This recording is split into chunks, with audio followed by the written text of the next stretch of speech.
Le entregamos todo lo que necesita saber para comenzar el día. Esto es Bloomberg Daybreak para los que escuchan en América Latina y el resto del mundo. Buenos días y bienvenido a Bloomberg Daybreak América Latina. Es jueves 2 de febrero de 2023. Soy Eduardo Thompson y estas son las noticias principales. Los mercados esta mañana están optimistas tras los comentarios de ayer de Jerome Powell, el presidente de la Fed. Los inversionistas aparentemente están prestando atención a lo que prefieren escuchar, porque si bien Powell pronosticó que vienen un par de aumentos más de tasas, sugirió también que los funcionarios de la Fed están dispuestos a ajustar sus planes si las presiones sobre los precios bajan rápidamente. Y ahora la atención del mercado se vuelca a la reunión del Banco Central Europeo. El consenso es que elevará su tasa en 50 puntos básicos hoy y los inversionistas se centrarán en cuán hawkish suene Christine Lagarde. Más temprano hoy, el Banco de Inglaterra elevó su tasa de interés en 50 puntos básicos en línea con las expectativas. En noticias corporativas, las acciones de Meta suben más de un 20% tras informar resultados que superaron las estimaciones y luego que su CEO, Mark Zuckerberg, prometiera un foco en controlar costos y mejorar eficiencias. Más gigantes tecnológicos presentan resultados hoy después del cierre. Entre ellas están nada menos que Apple, Amazon y Alphabet, la matriz de Google. En otras noticias corporativas, los resultados de Deutsche Bank decepcionaron. Shell anunció ganancias récord y una recompra de acciones por $4.000 millones y Sony elevó sus proyecciones de ganancias.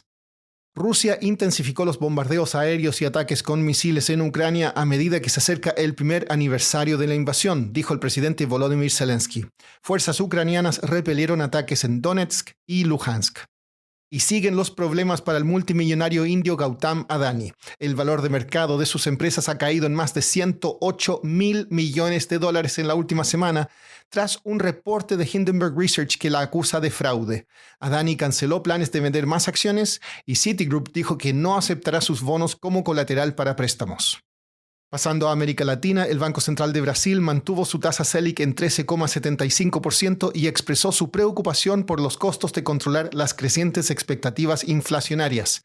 En su comunicado, el banco dijo que considerará mantener las tasas estables por un periodo de tiempo más largo. Según fuentes, Grupo México está negociando financiamiento para respaldar una oferta de más de $7.000 millones por Banamex. El conglomerado dirigido por el magnate minero Germán Larrea estaría en conversaciones con bancos como Barclays y HSBC.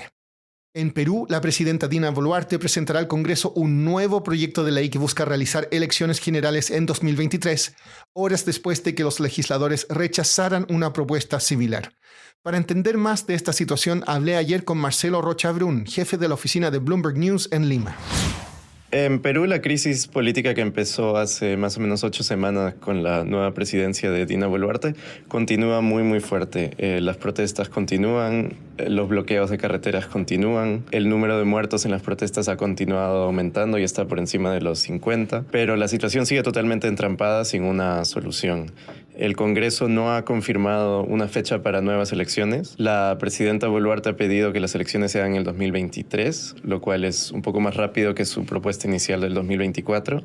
Pero no ha habido ningún movimiento en el Congreso que confirme esa posición y más bien ahora hay un poco más de incertidumbre de cuándo van a ser las siguientes elecciones. Marcelo, ¿qué argumentos tienen los congresistas que se oponen a adelantar las elecciones? Quienes no quieren adelantar las elecciones en realidad es un grupo pequeño. Depende de si lo quieren en el 2023, en el 2024 y bajo qué condiciones. Esas condiciones son ciertas reformas políticas a cómo se manejan las elecciones, por un lado, y por el otro lado, si debería haber, que esta es una propuesta de la izquierda, si debería haber una asamblea constituyente que reescriba la Constitución. ¿Y qué dicen los analistas? ¿Cuál sería la mejor salida para Dina Boluarte?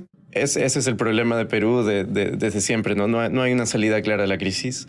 En el plazo inmediato, la renuncia de Boluarte podría calmar las cosas por unos días, pero nada te garantiza que esas protestas no resurgirían al poco tiempo. Marcelo, también hay preocupación por los efectos económicos de las protestas. ¿Qué se sabe sobre eso? Sí, esa es una de las claves de estas protestas, que son unas protestas que han afectado muchísimo a la economía.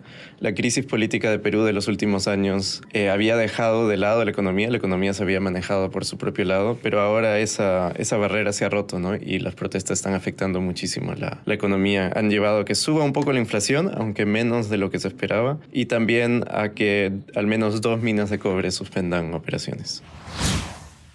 Por último, los precios de los huevos en Estados Unidos están aumentando y algunos estadounidenses quieren pagar menos comprándolos al sur de la frontera. El único problema es que es ilegal importarlos. Las incautaciones de huevos en algunos cruces de la frontera entre Estados Unidos y México han aumentado más del 300%. Eso es todo por hoy. Soy Eduardo Thompson. Gracias por escucharnos.